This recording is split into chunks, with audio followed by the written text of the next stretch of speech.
LTM में ये है 70 रेयर अर्थ एलिमेंट जो बहुत क्रूशियल है आज की मॉडर्न टेक्नोलॉजीज में, जैसे कि phone, EVs, wine turbines, fighter jets etcetera.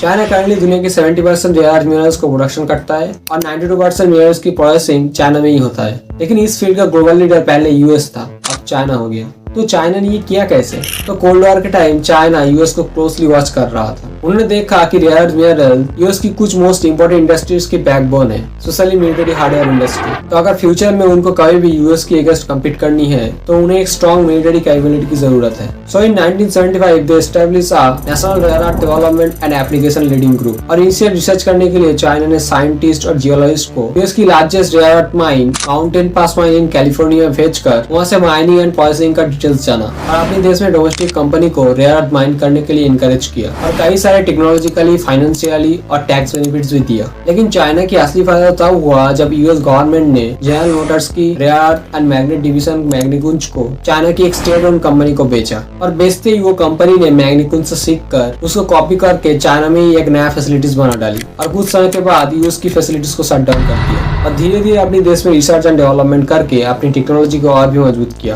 इधर पूरी दुनिया रेयर अर्थ माइनिंग को पोल्यूशन की वजह से बंद कर रहा था और इधर China mining and processing technology को और भी इम्प्रूव करके मार्केट में अपना पकड़ और भी मजबूत कर रहा था। इसीलिए दुनिया की 70% रेयर अर्थ मिनरल्स को प्रोडक्शन और 92% मिनरल प्रोसेसिंग की शायद चाइना के पास है। डेंग जाओपिंग ने एक बार कहा था, Middle East has oil, China has rare earth.